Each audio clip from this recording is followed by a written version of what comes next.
So ஆக்சுவலாக சொல்லணும்னா இது வந்து ஆக்டர் ஸ்ரீதேவி அவங்க வீடு இடிக்கும் போது அங்கேருந்து எடுத்துகிட்டு வந்து. ஆமாம்.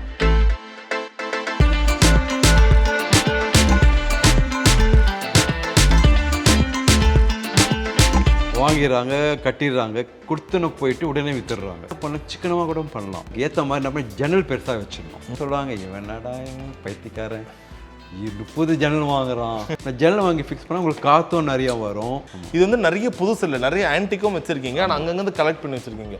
பொதுவாக புது வீடு கட்டும் போது அது சொல்லுவாங்கல்ல, பழைய பொருட்களை எடுத்துகிட்டு வந்து எப்படி பண்ணுறது, இடிஞ்ச வீட்டிலேருந்து எடுத்துகிட்டு வந்து எப்படி புது வீட்டுக்கு வைக்கிறது. பழைய காலத்துலாம் அப்படி பார்த்தா கோயிலுக்குள்ளேயே போகக்கூடாது நம்ம. அதுவும் பழைய காலத்து தானே. அப்போ மற்றவங்க வீட்டில் இது என்னப்பான்னு கேட்டால் அது ஒரு கதவுங்க. இப்போ நீங்கள் என்ன சொல்லுவீங்க இது என்னன்னு கேட்டால் உங்கள் ஸ்ரீதேவி வீட்டு. ஆமாம், ஹிஸ்ட்ரி அது. அவங்களும் ஒரு இன்ட்ரெஸ்ட் தானே பண்ணியிருப்பாங்க. ஆமாம். நிறைய பேர் சொல்லுவாங்கல்ல கல்யாணம் பண்ணிப்பாரு வீட்டை கட்டிப்பாருன்னு. அந்த ஆதி காலத்துலேருந்தே இந்த வீடு கட்டுறது வந்து ரொம்ப கஷ்டம்னு சொல்லி நம்மளுக்கு ஒரு இடம் இருக்கும், இங்கே வீடு ஆரம்பிக்கணும்னு நினச்சாங்க, ஐயோ இது எங்கேயோ எடுத்துகிட்டு போய் செலவு நிற்க வச்சிருன்னு சொல்லிட்டு அது கட்டாமே இருப்பாங்க. இப்போ இருக்க ஜென்ரேஷனுக்கு நீங்கள் என்ன சொல்ல விரும்புறீங்க? ஒரு வீடு கட்டணும்னு பிளான் பண்ணிட்டா ஸோ வேர் டு ஸ்டார்ட்? நான் வந்து இந்த வீடு கட்டுறதுக்கு நியர்லி 20 இயர்ஸ் நான் அதுக்குன்னு சேமித்தேன். தனியாக யாருக்கும் தெரியாது. சரி கொஞ்சம் கொஞ்சமாக சேமித்தேன். சேமிப்பு வந்து முதல்ல ரொம்ப முக்கியம். ரெண்டாவது வந்து நான் ஆன்டிக்ஸாக வாங்குறது சிலது சீப்பாக கூட இருக்கலாம், சிலது காஸ்ட்லியாக கூட இருக்கலாம். நிறைய பேர் வந்து அது விரும்ப மாட்டாங்க. எல்லாம் புதுசாக வேணும், புது வீட்டுக்கு புதுசாக லைக் பண்ணுவாங்க. அப்படி இப்போ தான் நிறைய டெக்னாலஜி வந்துடுச்சு. இப்போ மாடர்ன் வீடு கட்டினா ரொம்ப சீப்பு, ஆன்டிக் ஃபினிஷில் வந்து ஓல்டுனா ரொம்ப எக்ஸ்பென்சிவ். அதனால் வந்து நீங்கள் மாடர்னாக போகலாம். அப்படி ஒன்றும் இருந்தாலும் இப்போ லேபர் ரொம்ப எக்ஸ்பென்சிவ். இப்போ நம்ம என்ன தான் பிளான் பண்ணாலும் லேபர் வந்து இயர்லி ஒரு 100 rupees 200 rupees ஜம்ப் ஆகுது. அதனால் என்ன பண்ணணும், நம்ம எப்போ திங்க் பண்ணுறோமோ அப்போ பிளான் பண்ணிடணும். ஒரு பக்கம் ஃபண்டு பாதினா ஒதுக்கணும். ப்ளஸ் வந்து லோனே வாங்கக்கூடாது. லோன் வாங்கினா அதில் போய் மாட்டிப்பாங்க கடைசியில். லோன் வாங்காத கொஞ்சம் அது ஒரு பக்கம் ஈஸி தானே சார். சில பேர் நினைப்பாங்களே ஒரு 30 லட்சத்துக்கு லோன் வாங்குறோன்னு வைங்க, ஆனால் அது கட்டுறதுக்கு கிட்டத்தட்ட அது ஒரு 10 வருஷம் மேலே எழுத்துரும். 10-15 வருஷம் 20 வருஷம்னு வைங்களேன். அது நான் சிறுக கட்டிட்டு வந்துடும். நிறைய பேர் அதை ஃபாலோ பண்ணுவாங்க. ஏன் அதில் இருக்க நெகட்டிவ் என்னன்னு சொல்ல முடியுமா? நெகட்டிவ்னா என்னோடய ஃப்ரெண்ட்ஸுங்க நிறைய பேர் இதுக்கே வந்து நிறைய பேர் வந்து வந்தாங்க, நான் லோன் கொடுக்குறேன்னு சொன்னாங்க. எனக்கு நானும் வாங்கலை. எனக்கு ஸ்லோவான பிறகு என்ன காரணம்னா அவங்க என்ன பண்ணுறாங்கன்னா ஒரு 15 இயர்ஸ்க்கு கணக்கு போடுறாங்க. 15 இயர்ஸ்க்கு நான் வந்து 50 lakhs வாங்கினா இன்ட்ரெஸ்டே 30 lakhs. அப்படி நம்மளுக்கு தெரியாது, கண்ணுக்கு தெரியாது. அதுக்கு கணக்கு போட்டு ஒரு கணக்கு போட்டு ஒரு 80 lakhs ஆகிடும். ஓகே. நிறைய பேர் சொன்னாங்க நான் வந்து 50 லட்சம் வாங்கினேன், மேலே 80 கட்ட முடியாது. சில பேர் விற்றுட்டு கடன் கட்டியிருக்காங்க.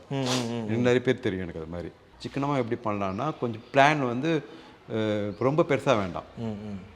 ஒரு நம்மளுக்கு எவ்வளோ தேவைப்படுது, ஒரு பசங்க இருக்காங்கன்னா அவங்க 2 ரூம் பண்ணி கொஞ்சம் காம்பேக்டாக கட்டலாம். என்ன பண்ணணும்னா நீங்கள் அதுக்கு ஏற்ற மாதிரி நம்ம ஜன்னல் பெருசாக வச்சிடணும். இப்போ நான் ஜன்னல் பெருசாக வைக்கிறதுல இந்த ஒரு ஜன்னலுக்கு எடுத்துங்களேன் செலவுக்கு வந்து அந்த செங்கல் சிமெண்ட்டு எல்லாமே சேர்த்து போச்சுன்னா அந்த ஜன்னலுக்கு ஈக்குவல் மேலே வரும். பிளாஸ்டரிங் அதெல்லாம் இருக்குல்ல, நான் ஜன்னல் வாங்கி ஃபிக்ஸ் பண்ணால் உங்களுக்கு காற்றும் நிறையா வரும். அது ப்ளஸ் வந்து ஈஸியாகிடும், அழகாகவும் இருக்கும். மேக்ஸிமமாக வீடு கட்டுறவங்களும் சின்ன ஜன்னல் தான் வைக்கிறாங்க. யாரும் எதிர் வீட்டில் பார்த்துருவாங்கன்னு பக்கத்தில் பார்த்தோம் அப்படிலாம் இருக்கக்கூடாது. மைண்ட் இருக்கக்கூடாது. நம்ம வீடு நம்ம இருக்கிற போகிறோம், நம்ம கதவு திறந்தால் உலகமே பார்க்கணும்.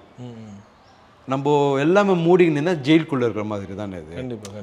சில வீட்டில் பாருங்கள் சின்ன ஜன்னல் வச்சுருப்பாங்க, 3க்கு 2 4க்கு 3. இதெல்லாம் சார் எவ்வளோ சைஸ்? இது வந்து கிட்டத்தட்ட வந்து இது ஒரு 5.5க்கு 9 இருக்கும். ஒரு ஆக்சுவலாக இது கதவோட பெருசு. அது மாதிரி வச்சுட்டே உங்களுக்கு வந்து திறந்தோன்னா ஒரு நல்ல ஒரு வைப்ரேஷன் கிடைக்கும். உங்கள் வீட்டில் ரொம்ப ஆச்சரியமான விஷயம் என்னென்னா ஒரு ஜன்னலாக இருக்கட்டும் கதவுகளாக இருக்கட்டும், இது வந்து நிறைய புதுசு இல்லை, நிறைய ஆன்டிக்கும் வச்சுருக்கீங்க, ஆனால் அங்கங்கே கலெக்ட் பண்ணி வச்சுருக்கீங்க.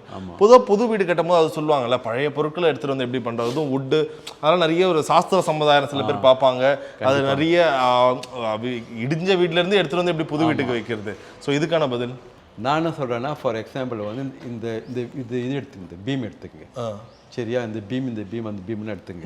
அந்த காலத்தில் வந்து பணத்துக்காக செய்யலை, அவங்க லவ். அது உங்களுக்கு புரியுது? அவங்க வந்து அந்த காலத்தில் கொடுத்துருப்பாங்க கூழ், ஒரு மரக்க அரிசியா, அப்படி தானே இருந்துச்சு. அப்படி தான் நமக்கு தெரியும். அதனால பணம் அவங்க பார்க்கலன்னா அவங்க ஃபுல் லவ் வந்து அவங்க ஒர்க்கில் போட்டாங்க.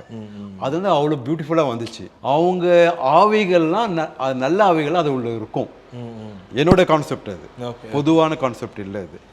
அவங்களோட கைப்பட்டது, அவங்களோட பார்வை, அவங்களோட வீட்டில் போய் தூங்கினா நம்ம இந்த ஒர்க் விட்டு வந்திருக்கோமே, நாளைக்கு ஃபினிஷ் பண்ணுமே, அது நிறைய இருக்குது உள்ள. அதனால் ஏன் நம்ம நல்லதாக எடுத்துக்கூடாது? அவங்க வந்து ஃபீல் பண்ணி லவ்விங்காக பண்ணது, அங்கே லவ்விங் ஸ்பிரிட் தான் இருக்கும். கண்டிப்பாக ஹாரர் ஸ்பிரிட் இருக்காது. எப்பவுமே ஒரு காலத்துக்கு மற்றவங்க வந்தாலும் சொல்ல, இப்போ மற்றவங்க வீட்டில் இது என்னப்பான்னு கேட்டால் அது ஒரு கதவுங்க. இப்போ நீங்கள் என்ன சொல்லுவீங்க இது என்னன்னு கேட்டால்? இவங்க ஸ்ரீதேவி வீட்டு. ஆமாம், ஹிஸ்ட்ரி அது.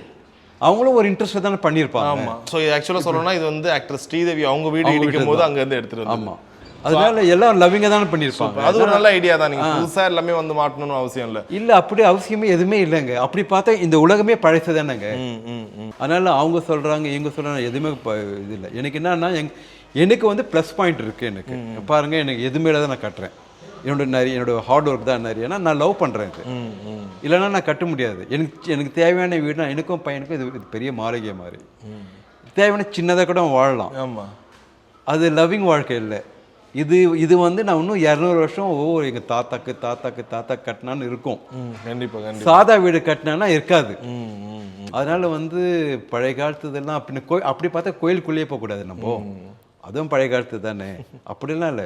We have to love everything. Right sir. இப்போ மிக முக்கியமான கேள்வினா, இப்போ இருக்க இளைஞர்களுக்கு வந்து அந்த யோசிப்பாங்கள்ல, ஒன்று கல்யாணம் பண்ணுறதுக்கும் யோசிப்பாங்க. கல்யாணம் ஆகிட்ட ஒரு செட்டிலான ஒரு லைஃப் பண்ணிட்ட பிறகு தான் அந்த ஒரு சேமிப்புன்றது எவ்வளோ முக்கியம். ஏன்னா இப்போ நீங்கள் நிறைய பொருள் பார்க்கும்போது நீங்கள் வீட்டுக்காகன்னு வாங்கல, போன ஓரளவு கம்மி காசுன்னு வாங்கி வச்சுக்கிட்டு அதை யூஸ் பண்ணுறாங்கல்ல. சில பேர் எதுவும் சொல்கிறது வீண் செலவு தானே சொல்லுவாங்க. அப்போ உங்களுக்கு தேவையில்ல அந்த ப்ராடக்ட்டு இல்லை பொருள், அப்போயே அதை வாங்கணும். நீங்கள் என்ன சொல்கிறீங்க? இந்த பில்டிங்கு தேவையான நான் வாங்கினேன். எனக்கே தெரியாது என்னத்துக்கு வாங்குறேன், எனக்கே தெரியாது. பட் எனக்கு கனவுகள். நம்ம வீடு கட்டலாம், ஏன் கட்ட முடியாது? நம்ம பெரிய பணம் கட்டலாமே.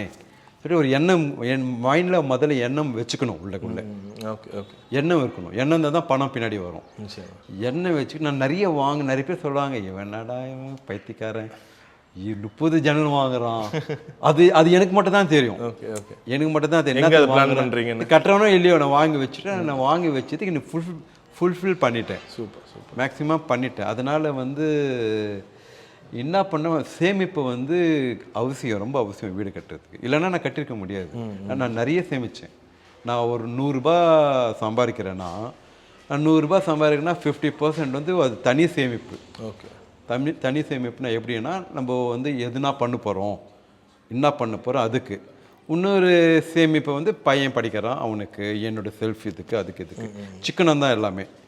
நான் இன்னும் காரெல்லாம் வாங்கலை. எனக்கு கார் தேவையில்லை. கார் வந்து ஒரு 20 லட்சம் வாங்கிட்டு நாளைக்கு கூட வாங்கலாம். ஆனால் இந்த வீடு கட்ட முடியாது. நம்மளுக்கு என்ன நெசசரி அதுதான் நம்மளுக்கு தேவை. சரி. அதனால வந்து சேமிப்பு ரொம்ப முக்கியம். ஒரு வீடு கட்டணும்னு பிளான் பண்ணுறாங்க. ஆனால் அதுக்கு என்ன ஒரு இந்த ஸ்டார்டிங் ஸ்டேஜ் இருக்கும்ல, அது என்ன பண்ணணும் ஃபர்ஸ்ட் ஆரம்பிக்கிறது? ஸ்டார்டிங் ஸ்டேஜ்னா ஆர்வம் இருக்கணும். அப்புறம் வந்து ட்ரீம்ஸ் நிறைய இருக்கணும், கனவுகள் நிறைய இருக்கணும். அது எப்படியும் குடிசையில் கூட வாழலாம். குடிசையில் கூட நான் வாழ்கிறதுக்கு ரெடி.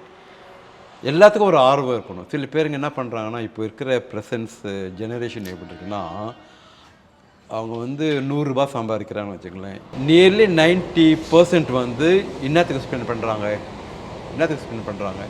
ஃபோன், காஸ்ட்லியான ஃபோன், ஐஃபோன் இருக்கணும். அவங்க பெரிய எல்லாமே அது வந்து மாயாஜால உலகத்தில் தான் வாழ்கிறாங்க.